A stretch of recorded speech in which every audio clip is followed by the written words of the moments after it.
Alright, we starting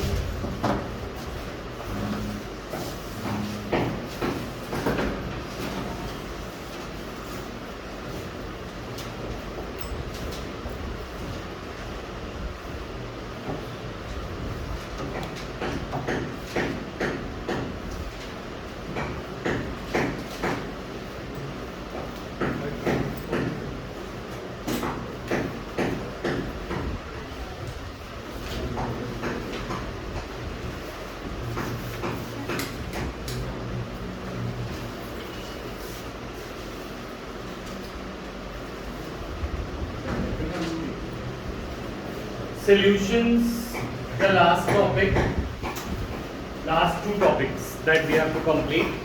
After that we'll start chemical kinetics, chapter 4. अब देखो हम बात कर रहे हैं सोल्यूशन में, हम पढ़ रहे थे कुछ प्रॉपर्टीज होती है that are known as colligative properties. Colligative properties depends upon amount of solute and not on the nature of solute, right. कि इस पे डिपेंड करता है कितना आया, इस पे नहीं डिपेंड करता कि क्या आया, right.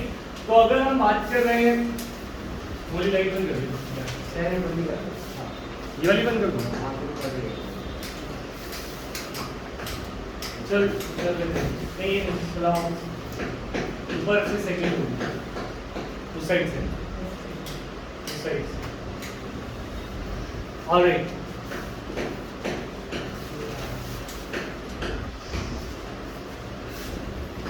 So I was saying colligative properties depend upon amount of solute. ऐसी कौन कौन सी प्रॉपर्टीज थी जो हमने पढ़ा था? colligative property है first relative lowering of vapor pressure. उसका formula P naught minus P upon P naught is equal to chi 2. ठीक है, ये relative lowering of vapour pressure. Second हमने पढ़ा elevation of boiling point. Delta T is equal to KT into W2 into 1000 by M2 into W1. तीसरा हमने पढ़ा depression in freezing point. क्या पढ़ा? Delta TF. उसका फॉर्मूला भी क्या है? KT into W2 KF into W2 into 1000 by M2 into W1. और फोर्थ प्रॉपर्टी आज हम पढ़ने जा रहे हैं, that is called osmotic pressure. बहुत इंटरेस्टिंग है और तुम्हें कुछ नॉलेज भी देगा कि अगर तुम पढ़ाई ना करो तो तुम फिल्टर ठीक करने वाले तो बन ही सकते हैं, ठीक है. तो जो फिल्टर चेंज करने आते हैं, मेम्ब्रेन चेंज करने आते हैं, तो एक स्किल है, वो तुम्हें सिखाएंगे आज, ठीक है. तो अगर तुम सीखोगे तो भी तुम्हें आ जाएगा, नहीं सीखोगे तो लाइफ सिखा देगी. अच्छा, तो आगे बढ़े. So let us start with osmotic pressure. तो बात करते हैं ये शब्द की, जिस शब्द का नाम है ऑस्मोसिस. हमने बचपन में भी पढ़ा है कि it is like diffusion, right. But ये सॉल्वेंट का डिफ्यूजन होता है. किसका? सॉल्वेंट का. From the region of its higher concentration to its lower. Solvent की कंसंट्रेशन से देखा जाता है. किसकी कंसंट्रेशन से? ठीक है. अगर मैं यहाँ पे दो बीकर रख दूं और एक मेम्ब्रेन लगा दूं जिसको बोलते हैं सेमी परमिएबल मेम्ब्रेन, ठीक है. सेमी परमिएबल मेम्ब्रेन आखिरी बार 9th में सुना था. सेमी परमिएबल मेम्ब्रेन होती है जो कुछ चीजों को जाने दे, कुछ को नहीं जाने. फॉर एग्जाम्पल यहाँ पे वो सॉल्वेंट को जाने देता है. किसको जाने देता है? पर सोल्यूट बड़ा होता है ना सॉल्वेंट से, तो सोल्यूट को नहीं जाने. ठीक है. वाटर तो छोटा सा मॉलिक्यूल होगा, दैट विल पास इजीली. ठीक है. तो अब हमने दो बीकर लगाए और दो बीकर में हमने एक में प्योर वाटर रख दिया. क्या रख दिया? Pure water. और दूसरे में हमने डाल दिया NaCl या इम्प्योरिटी है. दूसरे में क्या है? इम्प्योर है. इधर इम्प्योर लेते हैं. इधर मैंने इम्प्योरिटी है, इसमें क्या है? इम्प्योरिटी. इम्प्योरिटी माने इसमें सोल्यूट है, हाँ या ना? ठीक है. और इधर प्योर वाटर है, इधर क्या है? ठीक है. अब मुझे बताओ पानी कहाँ पे ज्यादा है? प्योर वाटर में या मिक्स सॉल्यूशन में या प्योर वाटर में? सॉल्यूशन में पानी कम है, तो कौन मूव कर सकता है? सोल्यूट या सॉल्वेंट? यहाँ पे मूव कौन कर सकता है? सॉल्वेंट. तो सॉल्वेंट मूव कर सकता है. तो सॉल्वेंट यहाँ पे ज्यादा है, यहाँ पे कम है. तो सॉल्वेंट जाएगा प्योर वाटर से सोल्यूशन की तरफ, क्योंकि ये होगा from the region of its higher concentration to the region of its lower concentration. ये वाली बात समझ में आ रही है सबको? तो वाटर मूव करेगा प्योर वाटर से सोल्यूशन की तरफ। अच्छा, अब अगर हम इसको नॉर्मल देखें, अगर मैं बोलता हूँ 30% सोल्यूशन ऑफ NaCl, तो इसमें 30% क्या होता है? NaCl सल्यूट होता है। तो जब हम किसी सोल्यूशन की कंसंट्रेशन बोलते हैं, मतलब 20% चीनी का सोल्यूशन है, किसका है? तो 20% चीनी होती है। अच्छा, तो मुझे बताओ कौन सा कंसंट्रेटेड सोल्यूशन है, ये सोल्यूशन साइड या प्योर वाटर? ये हाई कंसंट्रेशन पे हाई ना, और ये किस पे है? तो ऑस्मोसिस कैसे होती है? From the region of its higher concentration to lower या lower to higher? Lower to higher. किसमें? सॉल्यूशन की लो कंसंट्रेशन से सॉल्यूशन की हाई कंसंट्रेशन तक जाती है, क्योंकि सॉल्यूशन की जब हम कंसंट्रेशन की बात करते हैं तो उसके अंदर सॉल्यूट की कंसंट्रेशन की बात करते हैं। किसकी बात करते हैं? सॉल्यूट की। तो diffusion high concentration to low concentration जाता है, ठीक है, पर osmosis high low solution concentration से हाई कंसंट्रेशन तक जाता है, ठीक है। क्यों जाता है ये, उल्टा क्यों जा रहा है? क्योंकि हम यहाँ पे सॉल्यूट से देखते हैं, कंसंट्रेशन किससे देखते हैं, और हम जब ऑस्मोसिस करते हैं तो सॉल्वेंट मूव करता है, तो सॉल्वेंट के हिसाब से सब सही हो रहा है, पर सॉल्यूट के हिसाब से सब कुछ उल्टा हो रहा है। सॉल्वेंट के हिसाब से तो वो हाई कंसंट्रेशन, सॉल्वेंट यहाँ ज्यादा था, सॉल्वेंट यहाँ कम था, तो सॉल्वेंट तो अपने हिसाब से सही जा रहा है, क्योंकि सॉल्वेंट ही जा सकता है, पर कंसंट्रेशन तो सॉल्यूट के हिसाब से देखी जाती है। तो ये जा कैसे रहा है? लो कंसंट्रेशन से हाई कंसंट्रेशन, क्योंकि यहाँ पे इंप्योरिटी है तो ये कंसंट्रेटेड हुआ, इसमें इंप्योरिटी नहीं है तो ये डाइल्यूट हुआ, तो डाइल्यूट से कंसंट्रेटेड की तरफ जा रहा है। क्लियर ये पॉइंट? यस और नो? पृथ्विका, हिमांशु, परी? ठीक है। अच्छा, अब अगर हम बात करें नंदिनी, अगर मैं यहाँ पे दो रख दूं, पिस्टल लगा दूं, पिस्टल क्या होता है? पिचकारी टाइप, एक पिस्टल रख दिया और यहाँ पे भी एक पिस्टल रख दिया। अब मुझे बताओ, ये तुमने बना लिया है? ठीक है, दो पिस्टल लगा दिए, आप बोलो। सर मैं कह रही हूँ 1 सेकंड में बना दो। यहाँ पे पिस्टन P1 है और यहाँ पे पिस्टन P2। तो मुझे बताओ इस डायग्राम में पिस्टन P1 ऊपर जाएगी या P2? P1 ऊपर जाएगी। क्यों जाएगी? क्योंकि ऑस्मोसिस इस साइड हो रहा है। अगर मुझे ऑस्मोसिस को रोकना है, क्या करना है? ठीक है, तो मुझे एक्सटर्नल प्रेशर लगाना है। क्या लगाना है? तो एक्सटर्नल प्रेशर, जितना प्रेशर लगाऊं कि ऑस्मोसिस ना हो, क्या ना हो, क्योंकि जब ये ऑस्मोसिस होगा तो ऊपर जाएगा। अब मुझे प्रेशर लगाना है सो दैट ऑस्मोसिस ना हो, तो उस प्रेशर को बोलते हैं ऑस्मोटिक प्रेशर। उसे क्या बोलते हैं? Osmotic pressure is the pressure. पहले तो ऑस्मोसिस के बारे में लिखिए थोड़ा सा, पहले ऑस्मोसिस लिखते हैं। Osmosis, it is the diffusion of the या movement of the solvent, movement of solvent towards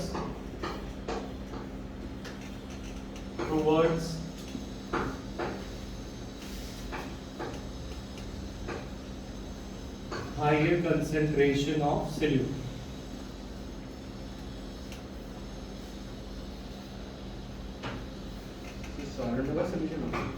higher concentration of solute. हमने यहाँ पे कंफ्यूजन को एलिमिनेट करने के लिए हमने बोला जहाँ पे सॉल्यूट ज्यादा है उस तरफ पे ये जाएगा, यहाँ पे सॉल्यूट ज्यादा है सॉल्यूट की तरफ जाएगा, ठीक है, towards higher concentration of solute. वैसे ही हो रहा है low to high concentration according to solution. Clear है वैभव? ठीक है। अब ऑस्मोसिस के अंदर ऑस्मोटिक प्रेशर के बारे में पढ़ना है। हमारा जो कॉलिगेटिव प्रॉपर्टी है वो ऑस्मोसिस है या ऑस्मोटिक प्रेशर है? Osmotic pressure. अच्छा, अगर मैं यहाँ पे ज्यादा नमक डाल दूं, ज्यादा इम्प्योरिटी डाल दूं, तो तुम्हें क्या लगता है ज्यादा प्रेशर लगाना पड़ेगा या कम? ज्यादा, क्योंकि ज्यादा नमक डालो, ज्यादा इम्प्योरिटी डालो तो ज्यादा पानी इधर आएगा, हाँ या ना, और ज्यादा पानी इधर आएगा तो मुझे ज्यादा प्रेशर लगाना पड़ेगा।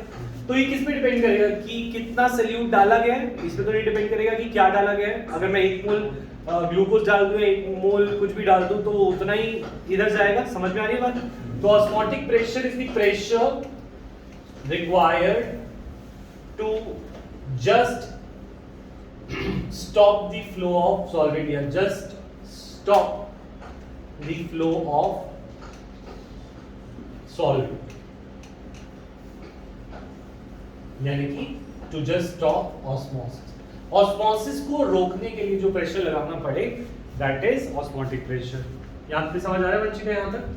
ठीक है, तो अब ऑस्मोटिक प्रेशर की बात करते हैं। ठीक है, तो ऑस्मोटिक प्रेशर खुद एक कॉलिगेटिव प्रॉपर्टी, क्या है? कॉलिगेटिव, और ये कंसंट्रेशन ऑफ सॉल्यूट पे डिपेंड करेगी। जितना सॉल्यूट होगा उतना प्रेशर लगाना पड़ेगा। ठीक है, तो ये डायरेक्टली प्रोपोर्शनल है मोलैरिटी ऑफ सॉल्यूशन से। किससे? मोलैरिटी। मोलैरिटी को रिप्रेजेंट करते हैं सी से। किससे? सी से। Pi is directly proportional to सी।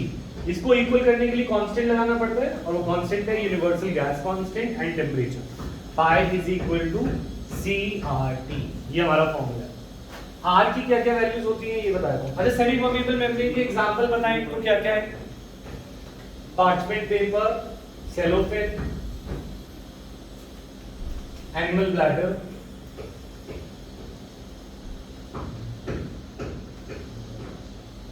तो ये सारे कुछ सेमी परमेबल मेम्ब्रेन। ठीक है, अच्छा पाई ऑस्मोटिक प्रेशर है, डायरेक्टली प्रोपोर्शनल कंसंट्रेशन से, तो इक्वल करने के लिए कांस्टेंट लगाने पड़े। आर वही कांस्टेंट है जो तुम्हें पसंद नहीं है, क्योंकि इसकी वैल्यू बदलती जाती है। क्या क्या वैल्यू है? 8.314। अगर पास्कल में हो तो इसकी पूरी यूनिट्स हैं, वो तुम देख लेना। अच्छा, इसके अंदर अगर बार में हो तो 0.083 बार में। अगर प्रेशर लेना हो तो बार की यूनिट है, बार पर लीटर पर केल्विन पर मोल, ऐसे कुछ है। और अगर हम बात करें एटीएम में लेना है तो 0.082 एटीएम। ठीक है, तो ये जूल्स पर केल्विन पर मोल वाला नहीं आएगा, क्योंकि वो तो थर्मोडायनामिक्स में आता था। यहाँ पे पास्कल, बार और एटीएम के हिसाब से तुम देखोगे कि क्वेश्चन में क्या गिवन है, वो वैल्यू तुम यूज करोगे। क्लियर है? अच्छा, अब ये सब फॉर्मूले पे अभी क्वेश्चन तो हम कर ही लेंगे, अभी करते हैं। पर एक चीज ये समझो, अगर प्रेशर इस सिस्टम में, प्रेशर जो एक्सटर्नल लगा रहा हूं is less than your osmotic pressure, तो ऑस्मोसिस होगा या नहीं होगा? तो ऑस्मोसिस होगा। अगर P external is less than pi तो ऑस्मोसिस अकर्स। क्या अकर करता है? अगर P external is equal to pi, osmosis stops. ठीक है, ऑस्मोसिस स्टॉप्स। और अगर हम प्रेशर एक्सटर्नल ज्यादा लगा दें तो क्या होगा? आरओ। क्या बन जाएगा वो? RO, reverse osmosis. Point is this, अगर तुम्हें गंदे पानी को साफ करना है तो तुम प्रेशर लगाओ, एक्सटर्नल प्रेशर ज्यादा लगाओ, तो गंदा पानी के अंदर से जो सॉल्वेंट होगा वो मूव कर जाएगा कहां पे? प्योर की साइड। तो पानी हो जाएगा साफ और आरओ ठीक हो जाएगा मेम्ब्रेन बदलने से। मेम्ब्रेन ब्लॉक हो गई है। ठीक है, क्लियर है पॉइंट? हाँ, और वो प्रेशर हम बिजली से लगाते हैं। किससे लगाते हैं? बिजली देके। तो इलेक्ट्रिक, जैसे हम आरओ में बिजली देते हैं तो प्रेशर क्रिएट करता है, ऑस्मोटिक प्रेशर से ज्यादा प्रेशर क्रिएट करता है, तो जितना प्रेशर क्रिएट होगा उतना वो साफ होता जाएगा। ठीक है, पर मेम्ब्रेन थोड़े टाइम बाद ब्लॉक हो जाएगी, वो तुम्हें जाके खोलनी पड़ेगी। ठीक है, अच्छा क्लियर है पॉइंट? नेक्स्ट, तो व्हाट इज रिवर्स ऑस्मोसिस? इस पे शॉर्ट नोट लिख लेंगे बुक की हेल्प से, खुद लिखेंगे होमवर्क लिख लो। What is reverse osmosis? Book में पूरा गिवन है। नेक्स्ट, ये लिख लिया थी तीनों चीजें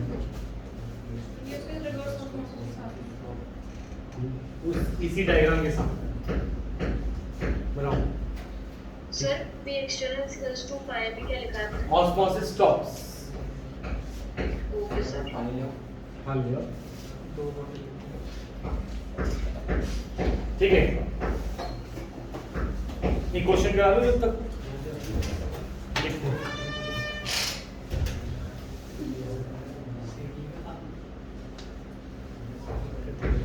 सर T इसमें टेम्परेचर है? T temperature.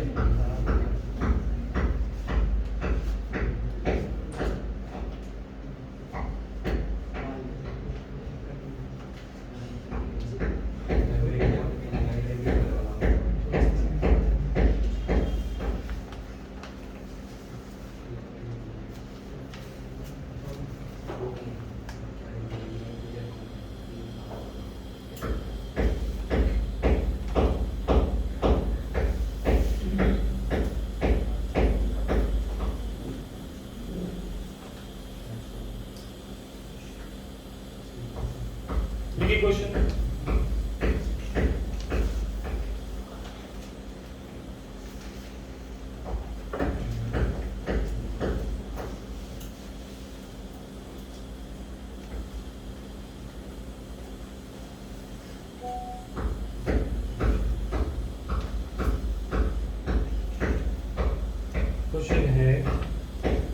determine the amount of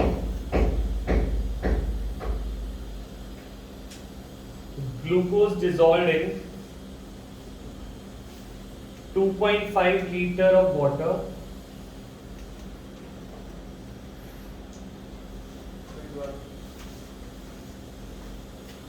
determine the amount of glucose dissolved in 2.5 liter of water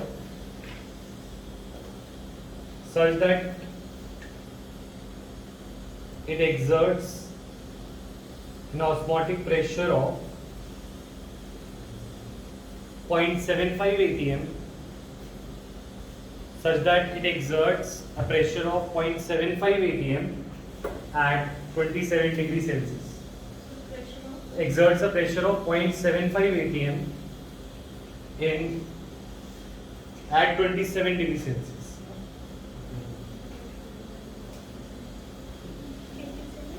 27 degrees Celsius.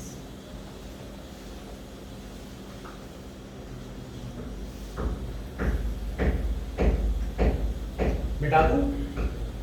ये क्वेश्चन करें।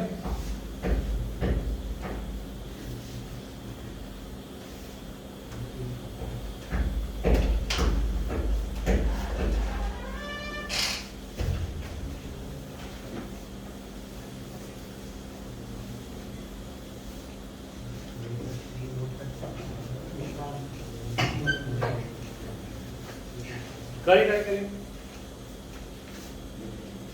क्वेश्चन दे रखा है calculate the amount of glucose का अमाउंट निकालना है। ग्लूकोज का formula C6H12 to be dissolved in 2.5 litre water such that osmotic pressure becomes 0.75 atm at 27 degrees Celsius. 2.5 liters. Glucose to be dissolved in 2.5 liters of water such that its osmotic pressure become 0.75 atm at 27 degrees Celsius. इसको kelvin में करें तो 300 आ गया। तो कुछ भी नहीं करना। कंसेंट्रेशन क्या होता है? Moles, Vanshika moles upon volume of solution in litres. ठीक है, तो मोल्स होते हैं given mass by molar mass. ठीक है, given mass by molar mass, W2 given mass, M2 molar mass, और वॉल्यूम V ठीक है इन लीटर्स। ठीक है, अच्छा गिवन मास हमें निकालना है, क्वेश्चन में यही बोल रहा है। मोलर मास ग्लूकोज का निकाले तो 180 आएगा। कितना आएगा? 180 ग्राम पर मोल। तो मोलर मास हम निकालेंगे कार्बन और हाइड्रोजन और ऑक्सीजन। अच्छा W2 अपॉन 180 नीचे चला गया। वाटर का वॉल्यूम 2.5 लीटर में ही दे रखा है, अच्छी बात है। और कंसंट्रेशन ये हो गई हमारी, और pi is equal to C R और टी। तो 0.75 is equal to W2 upon 180 into 2.5 into R 0.082 लेंगे एटीएम में। टेम्परेचर 300 सॉल्व करके W2 निकाल के बताओ मुझे। समझ आया ना?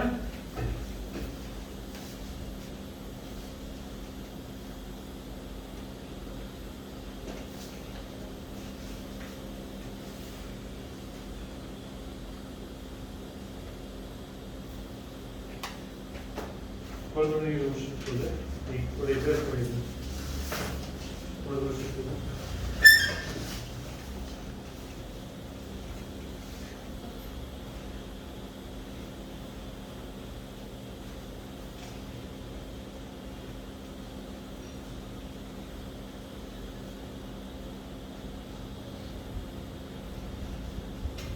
सैटरडे को टेस्ट देने भी नहीं आए वो सारे बच्चे, स्मार्ट बच्चे। शायद 2 घंटे इसलिए खुला है, वो बिठा दूंगे। और आपने टेस्ट पर मना कर दिया। वो जो बच्चों की लिस्ट बनाई थी और बोला था सैटरडे को दे देना है, उन्होंने नहीं दिया था पिछले।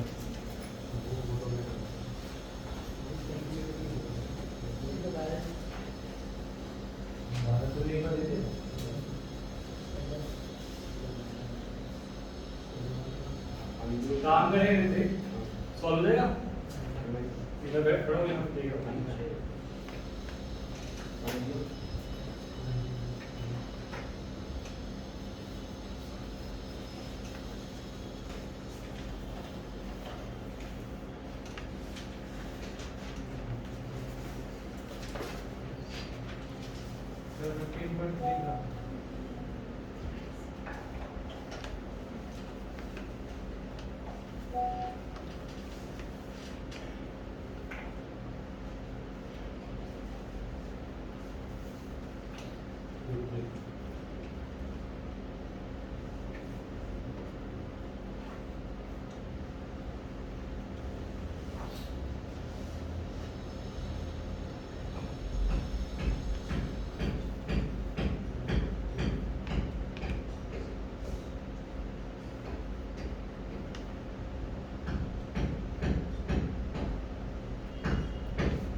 यस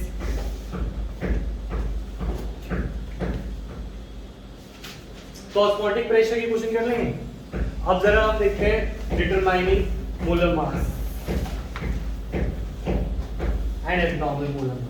अच्छा, अगर हम इन सब चीजों देखो, कोई तरीका है जिससे हम, मैं तुम्हें बोलूं ये एक सब्सटेंस है, आई डोंट नो व्हाट, इसका मोलर मास बता, तो तुम क्या कर सकते हो? सबसे सिंपल तरीका, मोलर मास तो फॉर्मूले से सीखते हैं आज तक। हाँ, ये हाँ, मोलर मास, ये सब्सटेंस एक्स है, इसका मोलर मास है।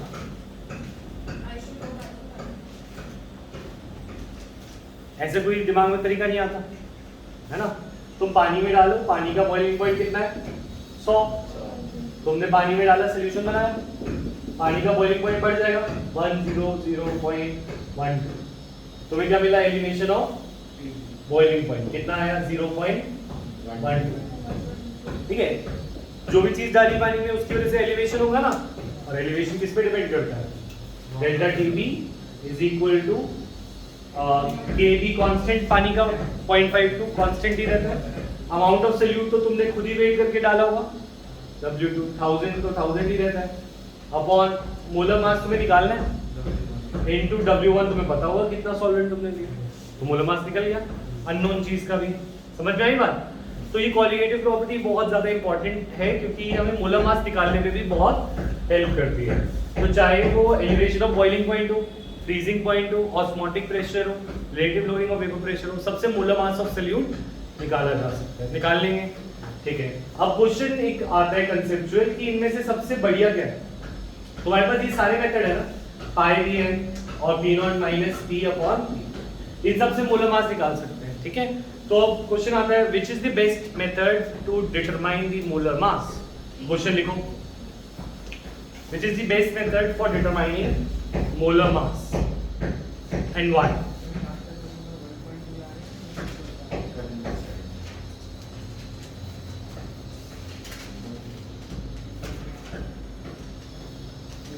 तो answer is best method is osmotic pressure. Which method is best for determining molar mass and why? तो हम इसमें बोलते हैं best method is using osmotic pressure. It is because values of osmotic pressures are really large at normal temperature. And there is less chance of and there is more accuracy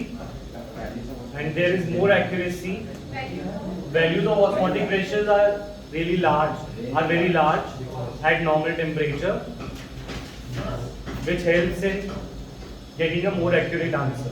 ठीक है, which helps in getting a more accurate molar mass, which helps in getting more accurate molar mass. तो usually देखो delta TT delta TF इनकी values बहुत कम होती है, 0.012 0.0123 ऐसी कुछ होती है। Delta T elevation of boiling point, depression in freezing point, इनकी जो वैल्यूज होती है बहुत स्मॉल होती है। ठीक है, तो इससे मोलर मास निकल जाएगा पर उसकी एक्यूरेसी कम आएगी क्योंकि जब हम इसको इक्वेशन में डालेंगे तो उससे सॉल्व तो होगा पर कितने पॉइंट तक हम लेके जाएंगे। यूजुअली जो ऑस्मोटिक प्रेशर होता है उसकी वैल्यू ज्यादा लार्ज होती है, 1000 10,000 5000, तो उससे मोलर मास थोड़ा एक्यूरेट निकलता है।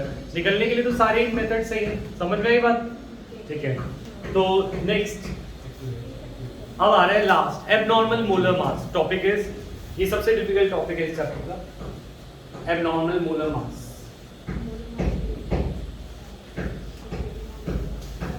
इसको बोलते हैं ब्रांड ऑफ फैक्टर का भी टॉपिक यही है।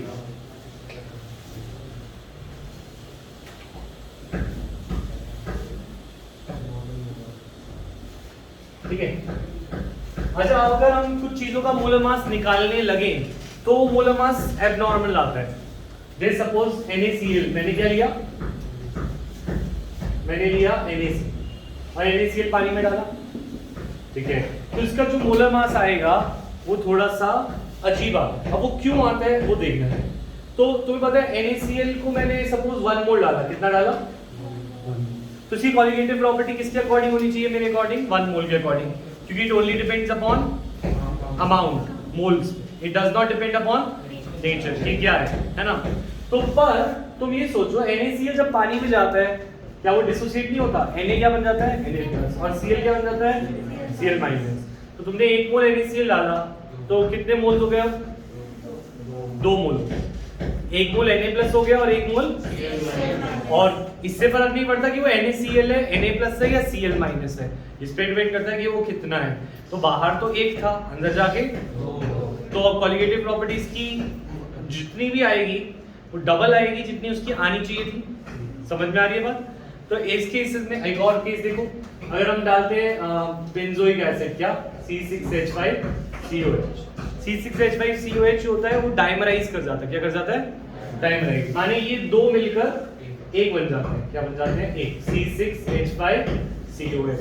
तो मैंने डाला तो होगा 1, तो हो जाएगा आधा, क्या हो जाएगा, क्योंकि 2 डालूंगा तो 1 हो जाएगा, 2 मिलके जुड़ जाते हैं हाइड्रोजन बॉन्ड बना के, एक दोनों आपस में जुड़ जाते हैं, तो वो बिहेव कैसे करते हैं, एक की तरह। तो पॉइंट इज दिस, कभी कभी ऐसा होता है कोई चीज डिसोसिएट करती है, क्या करती है, डिसोसिएट, कोई चीज टूट जाती है और कुछ चीज एसोसिएट करती है, क्या करती है। तो जब भी डिसोसिएट एसोसिएट होगा तो हमारा प्रॉब्लम आ जाएगी, मोलर मास नॉर्मल आएगा या एब्नॉर्मल आएगा, नॉर्मल। तो इसको हमें करेक्ट करना है, इसको क्या करना है, करेक्ट। तो इसको करेक्ट करने के लिए हमने एक फैक्टर बनाया है, that is called rank of factor. तो रैंक ऑफ फैक्टर एक करेक्शन टर्म है, कैसी टर्म है, करेक्शन। जैसे फॉर एग्जांपल अगर NaCl की बात करूं तो NaCl का रैंक ऑफ फैक्टर है 2, क्या है, 2। तो मैं बोलूंगा इसका जो डेल्टा Tb है वो kbm होता था ना, तो मैं बस इसके आगे लगा दूंगा 2i kb, क्या लगा दूंगा।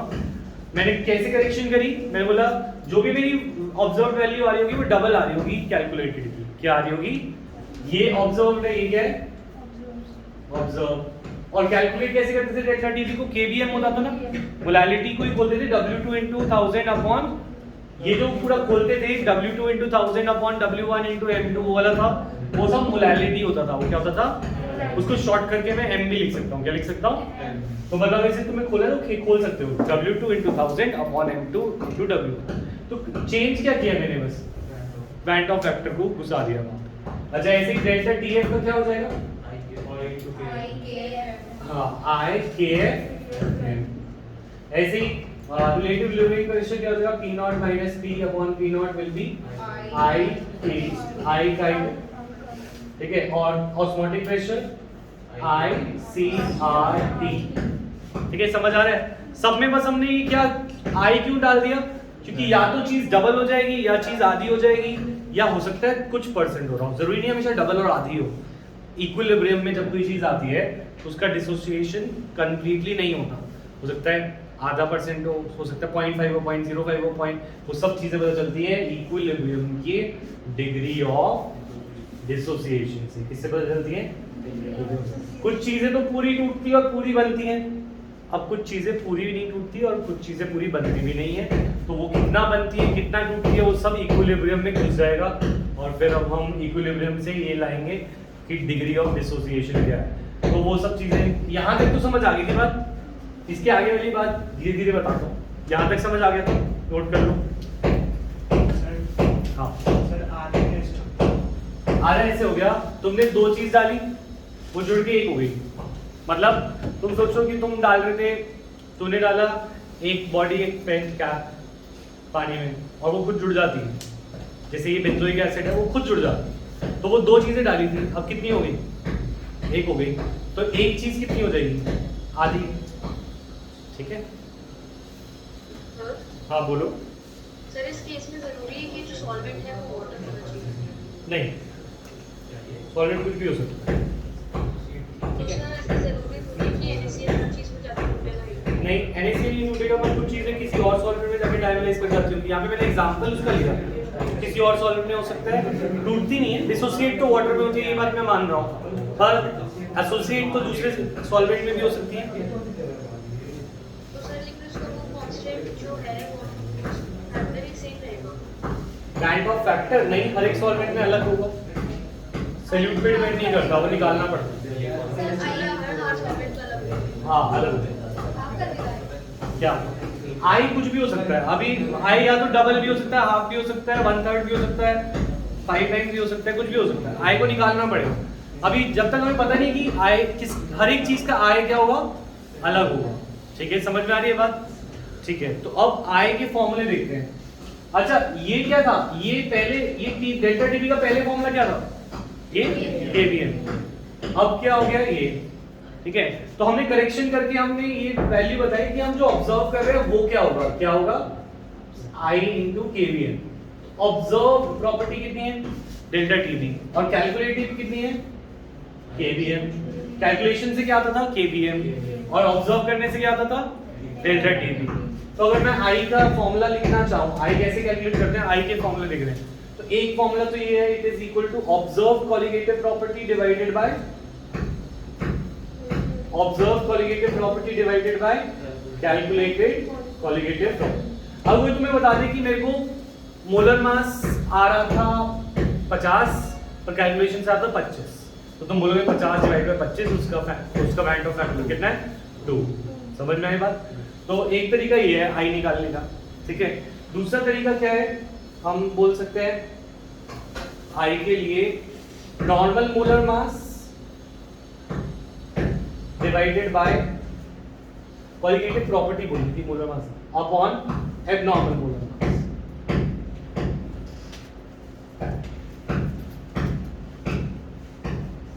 Normal molar mass divided by abnormal molar mass, ठीक है। इसको ऐसे समझ सकते हो, ठीक है।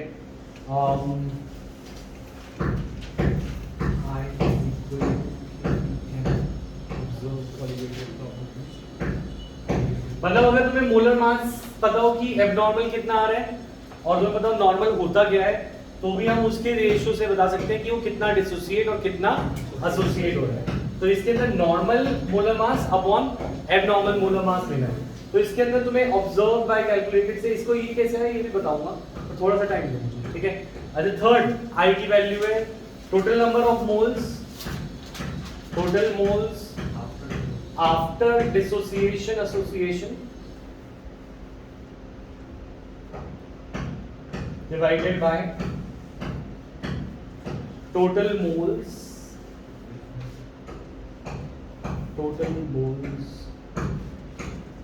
before dissociation.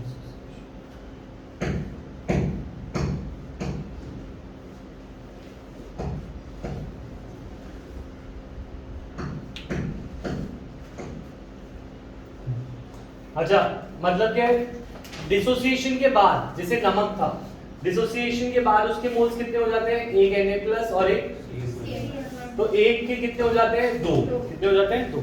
तो आफ्टर डिसोसिएशन 2 और बिफोर डिसोसिएशन 1। तो अगर कोई चीज पूरी डिसोसिएट होती है तो उसका मॉनिटर फैक्टर ऐसे निकाल सकते हैं। अगर कोई चीज पूरा एसोसिएट होती है, पूरा माने सारा ही हो जाती है एसोसिएट, पर ये जब आता है ना, इसका मतलब है कि पूरा नहीं हो रहा। इसका मतलब क्या है, इक्विलिब्रियम का मतलब यही होता है कि rate of forward is equal to rate of, यानी कोई भी रिएक्शन पूरी नहीं हो रही है, बीच में रुकती है। कि अगर ये दो थे, ये एक नहीं होंगे, थोड़ा सा यहाँ पे बना और फिर रिएक्शन बैकवर्ड शुरू हो गई और वो दोनों का रेट क्या हो गया, इक्वल। तो जब एरो ऐसा होता है, इक्विलिब्रियम वाला होता है, तो वो पूरा ना टूटता है ना पूरा बनता है। पर जब एरो ऐसा होता है तो मतलब ये पूरा टूट गया, पूरी हो गई ये रिएक्शन। ये वाली बात समझ में आ रही है? तो इस केस में कैसे निकालेंगे मोमेंट ऑफ फैक्टर, तो हमें डिग्री ऑफ डिसोसिएशन से निकालना पड़ेगा। किससे निकालना पड़ेगा? वो क्वेश्चन ही टफ होते हैं, ये वाले तो इजी है। एक क्वेश्चन करते हैं पहले, इन पे कैसे लगाएंगे, इन क्वेश्चन को अप्लाई करते हैं मुझे। अच्छा, दूसरी बात, ये वाला फॉर्मूला देखो, ये वाला समझ आ गया था, observed upon calculated.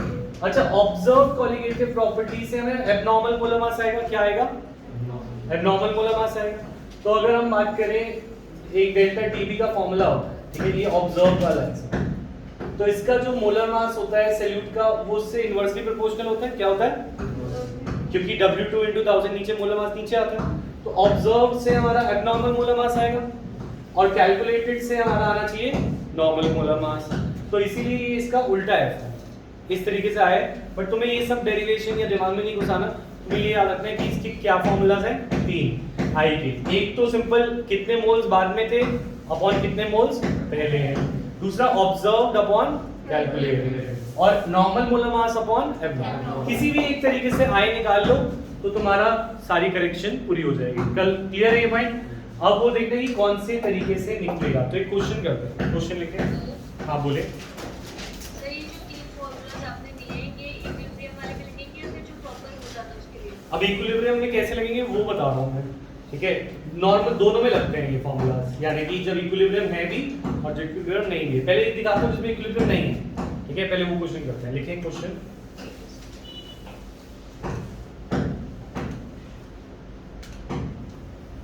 Determine amount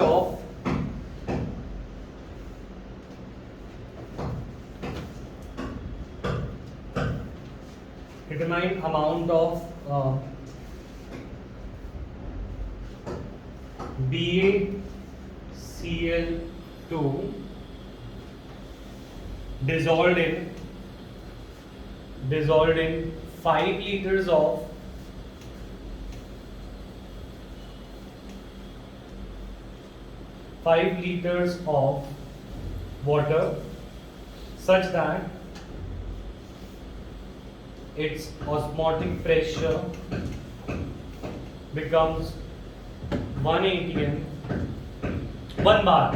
Its osmotic pressure becomes 1 bar at 27 degrees Celsius. At 27 degrees Celsius, assume, next point लिखा है, assume complete dissociation. Assume its complete dissociation. ठीक है, तो देखो ये ऑस्मोटिक प्रेशर अभी हमने क्वेश्चन किया था, हाँ या ना? वैसे ही ये क्वेश्चन क्या कह रहा है?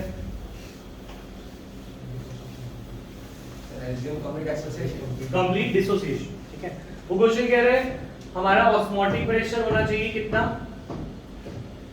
1 बार. ऑस्मोटिक प्रेशर कितना केवल है? 1.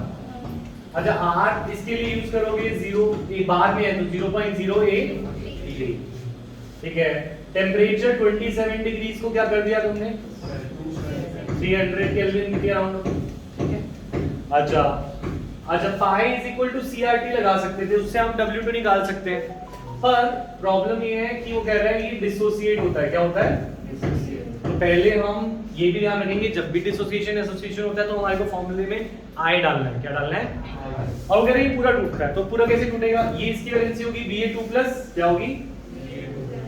2 यहाँ पे क्यों आया होगा? क्योंकि इसका वैलेंसी 2+ थी, तो Ba की 2+ होगी, और Cl की वैलेंसी तो -1 होती है, सबको ही पता है. और कितने बने? Cl 2. तो आफ्टर डिसोसिएशन मोल्स कितने बने? 3. और बिफोर डिसोसिएशन कितने थे मोल? 1. 2 और 1 और 2. आफ्टर डिसोसिएशन 3 और बिफोर डिसोसिएशन 1. I आ गया 1. तो अब हम इसके अंदर pi is equal to ICRT लगा देंगे. पाई का 1, I है 3 और C के लिए W2 by molar mass of BaCl2 निकालना पड़ेगा. ठीक है, W2 bye M2 upon 5 litre दिया था वॉल्यूम, और R टेम्परेचर 0.083 और 300. ठीक है, मोलर मास जो तुम्हें पता है वो इसमें डाल दोगे, कैलकुलेटेड है ना तुम्हारा, तो इसमें मोलर मास अपना डाल दो जो BaCl2 का, और इससे तुम निकाल लोगे W2 मास ऑफ सॉल्यूशन. समझ में आई बात? कोई डिफरेंस कुछ भी नहीं है, जो पहले क्वेश्चन किया था बिल्कुल सेम था, बस इसमें I डालना था और I को मैंने निकाला इक्वेशन से. सर ये W1 and 2 से कहती है कि 5 लीटर दे रखा था ना वॉल्यूम. वेरिएंट का मास, कैसे निकालेंगे? BA का पता ही नहीं है. बी का मास गिवन होगा क्वेश्चन में, वो तो मैंने क्वेश्चन खुद बनाया है इसलिए. कैसे लोगे?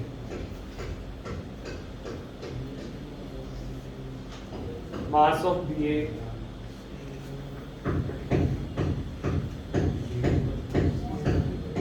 137.3.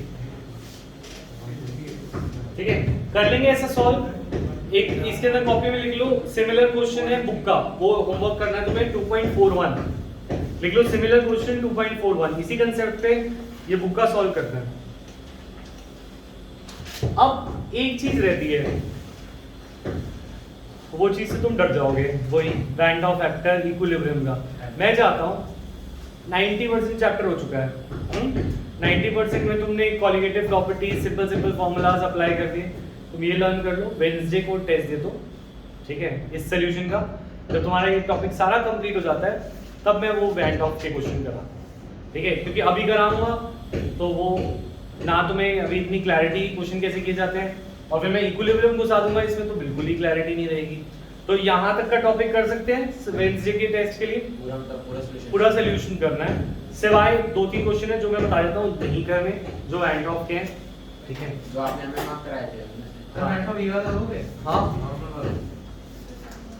हाँ नॉर्मल वाला दूंगा वैन डॉ फैक्टर. अगर कंप्लीट डिसोसिएशन एसोसिएशन आएगी तो ये फॉर्मूले से हो जाएगा total moles after upon total moles before.